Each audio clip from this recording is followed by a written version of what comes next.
So let's talk about one of the most important pieces of nutrition information to a lot of people that are approaching having plastic surgery, and that is the need for iron in the diet, and then also anemia. So why your surgeon and all, if you've been in Facebook groups, they're all talking about iron supplementation, is because anemia is a serious condition that we do not want you to have before or after your liposuction. So what happens?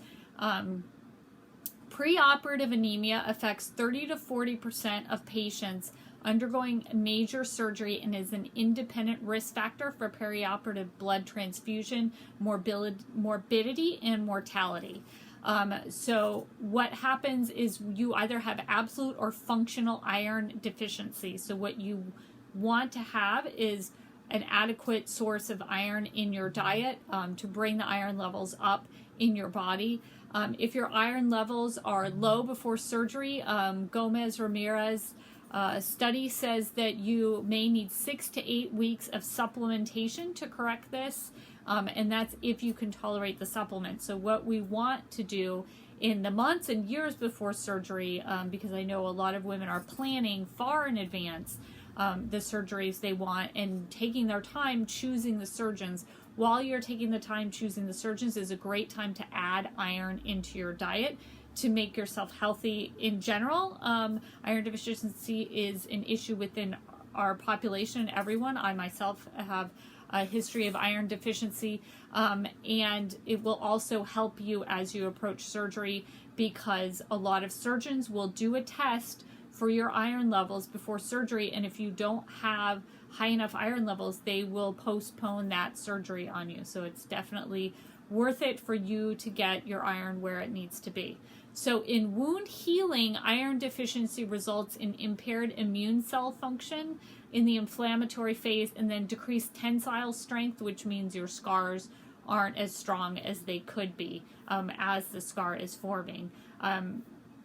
Also, so the idea of iron is that it's part of the hemoglobin, and the hemoglobin is in your red blood cell in your blood that carries the oxygen to your tissues. So we need oxygen to heal the wound. So if we don't get enough oxygen in all areas of our body, especially where we're wound healing, you can have impaired wound healing. Okay, so a great tip is, I have all this written down so I know that I get you the right information. So some supplements may actually impair your body's ability to take the iron that you feed it and actually put it inside of your own body. And one of those is turmeric. So if you're taking a turmeric supplement, definitely look twice at how much iron you're having.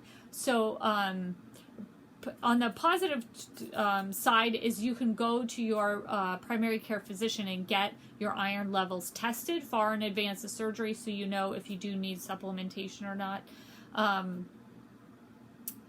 And then so iron supplementation after surgery. So the idea would be like, oh, well, why do I have to have, iron before surgery? Like, can't I just start taking it after surgery? So the difficulty is you may have effects on your gastrointestinal system if you just start taking iron right after surgery. So that's why they want you to have those positive, good iron levels before surgery.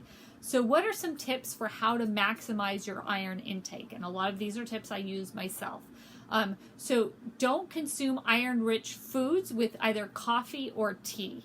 And all these are from paper Simonson, which I'll give you the link to below the video. So don't consume your iron-rich foods or take your iron pills with coffee or tea. Don't consume iron-rich foods with calcium-rich foods, not at the same time.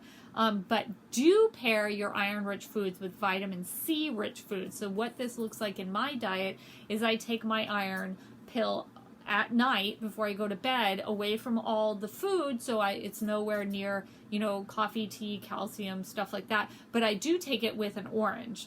So I'll take my vitamin C as a whole orange. So I'll just peel an orange and have a little orange as a snack, and then the iron.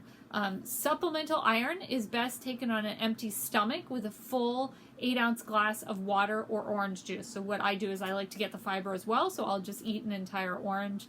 And then so you'll see it. So I take it late at night, so it is indeed on an empty stomach. So these are my tips for how to get more iron into your diet, and I hope this helps you. And if you have any of your tips and what you've done to get iron into your diet in the months and year before surgery, definitely leave them below. Thank you very much.